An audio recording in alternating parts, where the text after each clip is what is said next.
നമസ്കാരം. ഇൻസൈഡിലേക്ക് സ്വാഗതം. കേരളത്തിൻ്റെ ചരിത്രത്തിൽ തന്നെ ഒരു മുൻ മന്ത്രിക്കെതിരെ ഉണ്ടായ ഏറ്റവും നാണംകെട്ട ഒരു കേസാണ് ഇപ്പോൾ MLA കൂടിയായിട്ടുള്ള ആന്റണി രാജു അഭിമുഖീകരിക്കേണ്ടി വരുന്നത്. തൊണ്ടി മുതൽ അട്ടിമറി കേസ്. ഏറ്റവും ഒടുവിൽ സുപ്രീം കോടതിയിൽ നിന്ന് തന്നെ വലിയ തിരിച്ചടി നേരിട്ടു. അതിനു പിന്നാലെ കോടതിയിൽ നേരിട്ട് ഹാജരാകേണ്ട ഒരു പ്രത്യേക സാഹചര്യം ആന്റണി രാജുവിനുണ്ടായിരിക്കുന്നു. തിങ്കളാഴ്ച അതിൻ്റെ വിധി നിർണ്ണയിക്കും. കുപ്രസിദ്ധമായ ഈ തൊണ്ടിമുതൽ കേസിൽ മുൻ മന്ത്രി ആന്റണി രാജു വിചാരണ കോടതിയിൽ ഹാജരായി. Nedumangad first class judicial 1ാം magistrate കോടതിയിലാണ് ആന്റണി രാജു ഇപ്പോൾ ഹാജരായിരിക്കുന്നത്. കേസിന്റെ വിചാരണ പുനരാരംഭിക്കണമെന്ന സുപ്രീം കോടതി ഉത്തരവിനെ തുടർന്നാണ് കോടതി കേസ് പരിഗണിച്ചതും. ഏറെക്കാലമായി വർഷങ്ങളായി മുടങ്ങിക്കിടക്കുന്ന കേസിന്റെ വിചാരണ അടിയന്തരമായി തന്നെ പൂർത്തീകരിക്കണമെന്നാണ് സുപ്രീം കോടതിയുടെ കട്ടായം. MP-മാരും MLA-മാരും പ്രതികളായ കേസുകൾ വിചാരണ നടത്താനായി പ്രത്യേക കോടതികളുണ്ട് നമ്മുടെ സമൂഹത്തിൽ.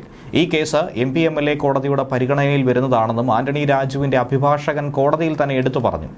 ഇക്കാര്യത്തെപ്പറ്റി സുപ്രീം കോടതി വിധികളുണ്ടെന്നും അഭിഭാഷകൻ തന്നെ സൂചിപ്പിച്ചു. ഇത് വ്യക്തമാക്കിയ ഹർജി സമർപ്പിക്കാനും കോടതി നിർദ്ദേശിച്ചു. തുടർന്ന് കേസ് തിങ്കളാഴ്ചത്തേക്ക് മാറ്റിയിരിക്കുകയാണ്. കേസിന്റെ വിചാരണ വേഗത്തിൽ തന്നെ പൂർത്തിയാക്കേണ്ടത് അനിവാര്യമാണ്.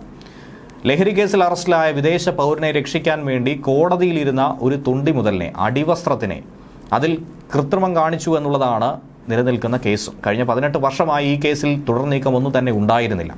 ലഹരിമരുന്ന് കേസിലെ തൊണ്ടിമുതലായ അടിവസ്ത്രത്തിൽ അന്ന് ജൂനിയർ അഭിഭാഷകനായിരുന്ന ആന്റണി രാജു കൃത്രിമം നടത്തി എന്നതാണ് ആധാരം. ഈ കേസിൽ 2ാം പ്രതിയായ ആന്റണി രാജു കുറ്റം ചെയ്തിട്ടുണ്ടെന്നാണ് സർക്കാർ സുപ്രീം കോടതിയിൽ സത്യാംഗൂലമടക്കം നൽകിയത്. ആന്റണി രാജു, കോടതി ജീവനക്കാരനായ ജോസ് എന്നിവരാണ് 1ഉം 2ഉം പ്രതികൾ. ഇതിനിടയിൽ ആന്റണി രാജു MLA ആയി 2005 കേസ് പുനരന്വേഷിക്കാൻ IG ആയിരുന്ന TP സെൻകുമാർ ഉത്തരവിടുകയും ചെയ്തു. 2006 വഞ്ചിയൂർ കോടതിയിൽ കുറ്റപത്രം നൽകിയെങ്കിലും 8 വർഷം കേസ് പുറം ലോകം കണ്ടില്ല. 2014 പ്രത്യേക ഉത്തരവിറക്കി കേസ് നെടുമങ്ങാട് കോടതിയിലേക്ക് മാറ്റി. വിചാരണയിൽ ആന്റണി രാജു ഹാജരാകാത്തതിനാൽ കേസ് നിരന്തരം മാറ്റിവെക്കേണ്ടി വന്നു എന്നുള്ളതാണ് ആരോപണം. 1ഉം 2ഉമല്ല 22 തവണയാണ് കേസ് പരിഗണിച്ചത്. 1990-ലാണ് സംഭവം. ഏകദേശം 32-34 വർഷങ്ങൾക്ക് മുൻപ് അടിവസ്ത്രത്തിൽ ഒളിപ്പിച്ച 61 ഗ്രാം ഹാഷിഷുമായി ഓസ്ട്രേലിയക്കാരൻ ആൻഡ്രൂ സാൽവദോർ സർവലി 1990 ഏപ്രിൽ 4-ാം തീയതി തിരുവനന്തപുരം വിമാനത്താവളത്തിൽ വെച്ച് പിടിയിലായി. തിരുവനന്തപുരം സെഷൻസ് കോടതിയിൽ കേസ് വിചാരണയ്ക്കെടുത്തു. ആന്റണി രാജു തന്റെ സീനിയർ സെലിൻ വിൽഫ്രഡുമായി ചേർന്നുകൊണ്ട് പ്രതിയുടെ വക്കാലത്ത് ഏറ്റെടുത്തെങ്കിലും കേസ് തോറ്റു.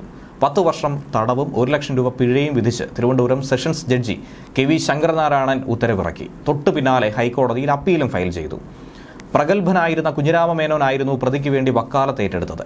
കേസിൽ ഹൈക്കോടതി പ്രതിയെ വെറുതെ വിട്ടു. പ്രതിയെ വെറുതെ വിടാൻ പ്രധാന കാരണമായി കോടതി എടുത്തു പറഞ്ഞത് കേസിലെ പ്രധാന തൊണ്ടി മുതലെന്ന് പറയുന്നത് അടിവസ്ത്രമാണ് പോലീസ് ഹാജരാക്കിയത്. പക്ഷേ അത് പ്രതിയുടേതല്ല എന്നുള്ള വാദമാണ് കനത്തത്.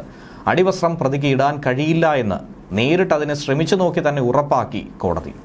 ഇതിന്റെ അടിസ്ഥാനത്തിൽ ഹൈക്കോടതി പ്രതിയെ വെറുതെ വിട്ടു. തൊട്ടു പിന്നാലെ ആൻഡ്രൂ രാജ്യം വിടുകയും ചെയ്തു. ഓസ്ട്രേലിയയിലേക്ക് കടന്ന സാൽവദോർ സർവലി അവിടെ ഒരു കൊലക്കേസിൽ അകപ്പെട്ടു.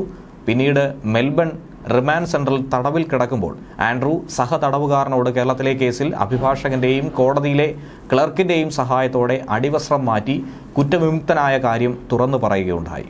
ഈ സഹതടവുകാരൻ ഈ വിവരം കൊലക്കേസ് അന്വേഷിച്ച ഡിറ്റക്റ്റീവ് സംഘത്തിനോട് തുറന്നു പറഞ്ഞു. 96 ജനുവരി 25-ന് രേഖപ്പെടുത്തിയ മൊഴി കാൻബറയിലെ ഇന്റർപോൾ യൂണിറ്റ് ഇന്ത്യയിലെ ഇന്റർപോൾ യൂണിറ്റായ CBIക്ക് അയച്ചു. CBI ഡൽഹി ആസ്ഥാനത്ത് നിന്നാണ് ഈ കത്ത് കേരള പോലീസിന് കിട്ടിയത്.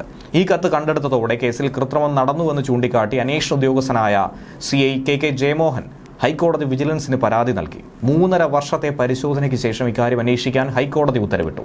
ജയമോഹൻ കുറ്റകൃത്യം കണ്ടെത്തി. പിന്നീടൊക്കെ തന്നെ അട്ടിമറിയായിരുന്നു സംഭവിച്ചത്. ന്യൂസ് ഡെസ്ക് മലയാളി വാർത്ത ഇൻസൈഡ്.